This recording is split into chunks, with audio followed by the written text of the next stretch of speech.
খরচ মেকআপ আছে না, বর্তমানে আবার বাজারও কম। এই বাজারে মনে করো যে পান চাষ করা যাবে না বর্তমানে। এই বাজার যদি থাকে তাহলে চাষ করা যাবে না। পান চাষ করে তো লাভ হচ্ছে না, দাম কম, 20 শতক, 10-12 বছর হচ্ছে, 10-12 হাজার বেচা, 5,000 খরচ, 7 দিন পর পর 2,000 3,000। আমি পান চাষ করছি আজ থেকে 8 বছর হচ্ছে। 8 বছর হচ্ছে।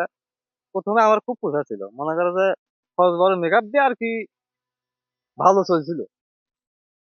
যদিও 2,000 খরচ হয়, মনে করো যে 8,000 7,000 নিয়েছি, এরকম হয়েছে। আর এখন বর্তমানে আমার খ্যাত খারাপ। খারাপের কারণে আমার খরচ মেকআপ হচ্ছে না। খরচ মেকআপ হচ্ছে না, বর্তমানে আবার বাজারও কম। এই বাজারে মনে করো যে পান চাষ করা যাবে না বর্তমানে। এই বাজার যদি থাকে তাহলে চাষ করা যাবে না। ক্ষেত খারাপ, মনে করো যে গাছ মরে যায়, পচারি ধরে তো গাছ মরে যায়। মনে করো 1 বছর না, যদি সেরকম গাছ মরে তাহলে অর্ধেক যদি গাছ হয় তাহলে 1 বছর লাগবে আবার পূরণ হতে। বর্তমানে এতদিন আমার মনে করো খরচ মেকআপ হয়নি।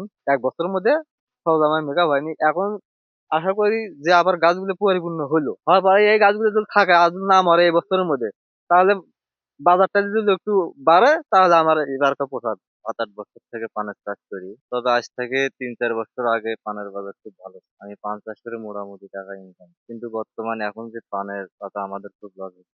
আপনাদের পিছনে মেরে সম্পূর্ণ জমিটা আমার ছিল। হ্যাঁ, পান চাষের খরচ বেশি, কামলার দাম বেশি।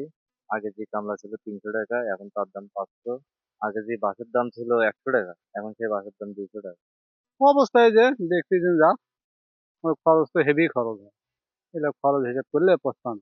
বাঁশ খড়ির দাম বেশি তো এখন, একটা করে বাড়ি 200 টাকা 250 টাকা, কিষেন মনে করো 500 টাকা, পোষায় না।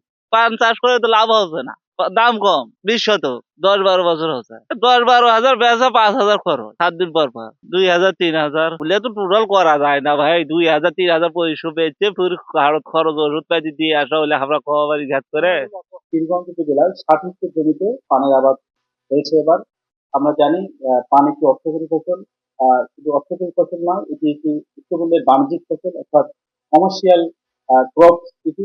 আহ, আমরা যে বাণিজ্যিক কৃষির কথা বলি, মূলত পান চাষের মাধ্যমে সেই বাণিজ্যিক কৃষির দিকে আমরা ধাবিত হচ্ছি। আমরা পান চাষের বিষয়ে আমাদের মাত্র উপসহকারী কৃষি কর্মকর্তাগণ আহ, এবং আমরা কৃষি বিভাগ সার্বক্ষণিকভাবে পান ফসলে, বিশেষ করে পানের ফসল সহ বিভিন্ন যে রোগবালাই হয় সে বিষয়ে আমরা পরামর্শ দিচ্ছি। ফলে এই পীরগঞ্জ উপজেলায় পান চাষ বাড়ছে।